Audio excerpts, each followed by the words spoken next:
Coming up on Mountain News this morning, how much do you pay for your family's medicines? The Federal Trade Commission is taking a closer look at one group that may be influencing that cost. Plus, legislators have proposed a new bill that would expand the definition of human trafficking. We take a look at the specific changes included in the bill. Dedicated to Eastern and Southern Kentucky, this is WYMT Mountain News this morning. Good morning, I'm Olivia Calfee. We are coming up on 6 a.m. on Monday, March 4th. Now let's check in with meteorologist Tim Drawbridge for a look at your forecast this morning. Good morning, Olivia. Good morning, everyone. Check outside. You can actually see on some of the web cameras this morning. The sun is rising, some cloud cover issues. Don't worry, those clouds will be departing as we head through the course of the day. All right, this happened last hour. What did I do? All right, click on the top and we'll see if that happened. Last hour, at least I had an excuse. I didn't turn my clicker on. All right, let's do this, guys. I'll just step off to the side if you want to take the graphics up full. Temperature-wise, first weather headlines. Let's check it out. Any fog that's down toward Middlesboro and Jacksboro will end up burning off. If you loved yesterday afternoon, you'll love this afternoon. Average high 54. The record previously set in 1992, 80. We'll fall just short of that heading through this afternoon. It's 50 in Hazard, 43 at Manchester, 55 Pikeville, and 51 at Irvine. Scattering of clouds across the region that will end up departing. We have got high pressure continuing to build on in, but there's signs of a system developing out across the Central Plains, and that'll swing through as we head through Tuesday night, and into Wednesday. Here's your planner as we head through your Monday. The cloud cover issues depart. The fog down toward Middlesboro and Jacksboro will dissipate, and skies become mostly sunny for everyone, with a forecast high in Hazard this afternoon up to 74. More about the First Alert 7-day forecast in a few moments. Back to the news desk with Olivia. Tim, thank you. The state of Kentucky is getting more money to clean up old coal sites. Acting Deputy Secretary of the Interior Laura Daniel Davis recently joined Governor Andy Beshear to talk about the efforts to revitalize Eastern Kentucky communities. Alexa Minton takes a closer look at the plans. Last June, it was announced Kentucky would receive around $74 million through a bipartisan infrastructure law to clean up hazards left by historic mining.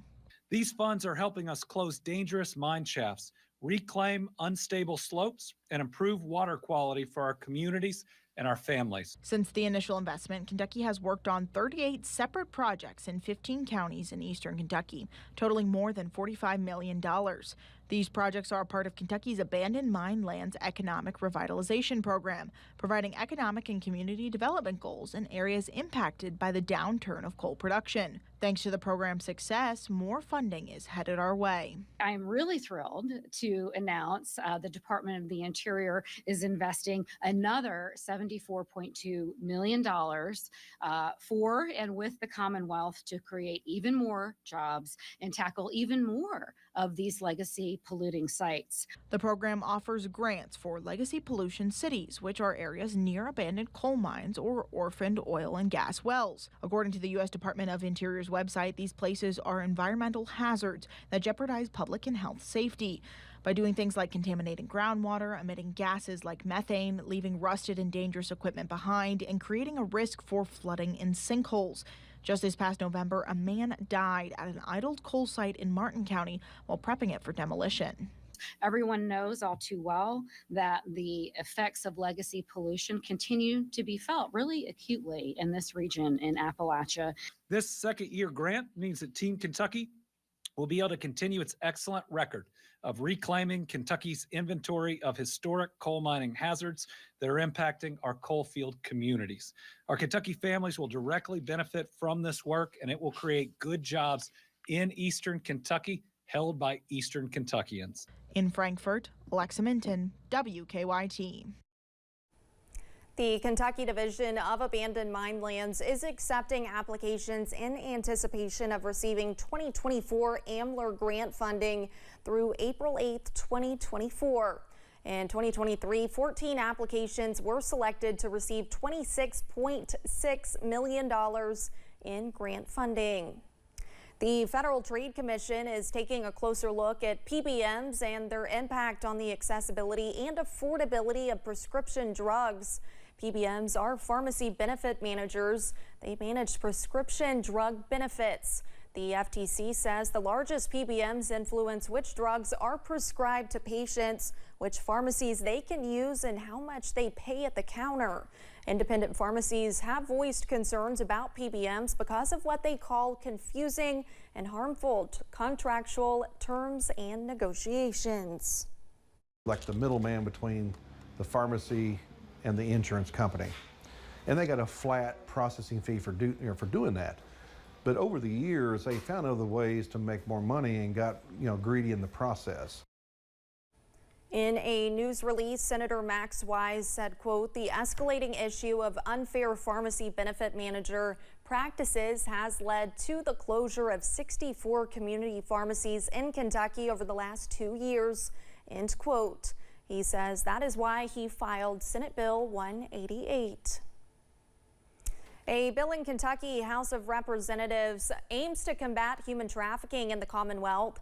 House Bill 3 was introduced in Frankfort on February 26th and is currently waiting to be picked up by a committee. Jessica Umbro tells us what the bill does and what an expert in the field says about it.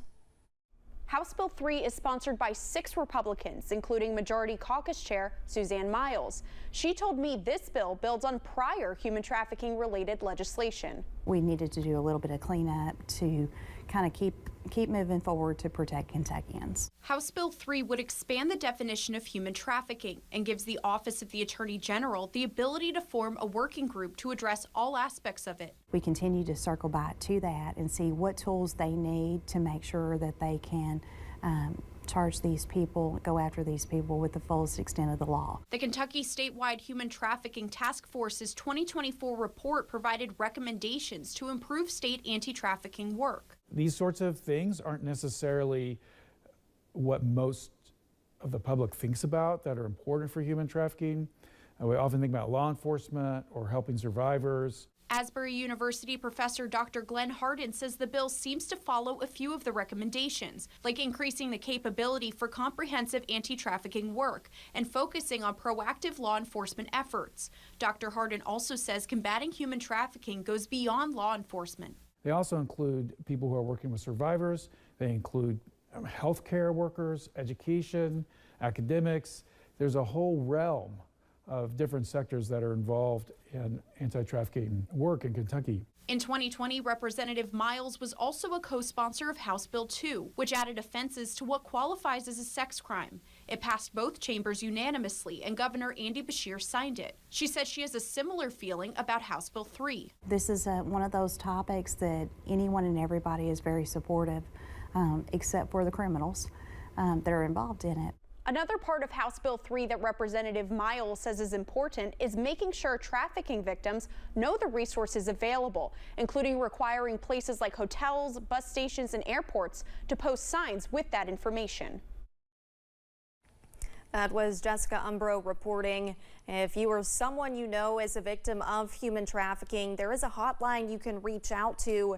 That number is at the bottom of your screen. It's 888-373-7888.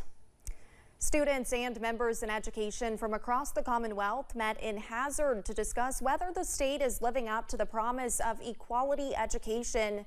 The Kentucky Student Voice team hosted a Rose Revival Forum, giving people the chance to discuss their experiences in relation to 7 capacities from the Roe versus Council for Better Education. Louisa Sanchez, a sophomore at Boyle County High School, says conversations like these allow her to grow as a person and as a student. I feel like sometimes when it comes to education, we have a very generalized perspective of the issue. However, seeing so many diverse perspectives and different opinions from so many people, it has really made me more open to conversations about various subjects within Roe's capacities as well as other issues that we should be able to have conversations about within education.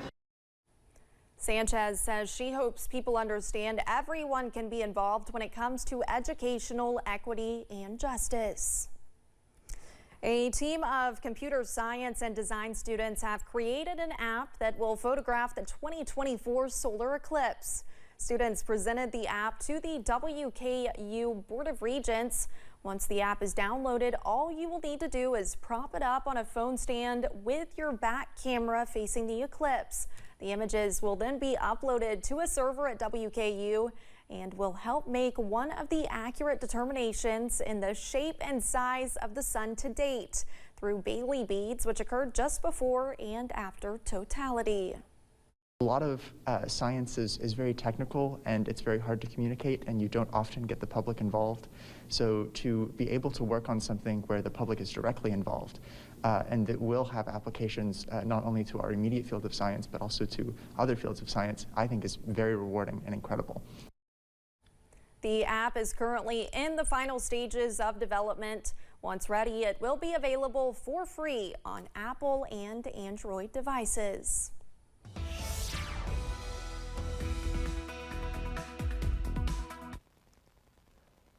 And a good Monday morning to you. Not too bad temperature-wise when you look at the coolest temps coming in across eastern portions of Kentucky on into the Virginias. It's 44 now up your way at Ashland, doing 40 at Clintwood, but it's 56 at Pikeville, 39 at Grundy, 50 last check here at our studios in Hazard, to 43 at Manchester, 51 Irvine. Satellite radar composite showing the clouds coming in a fashion southwest or northeast. That's the way they'll depart heading for the afternoon.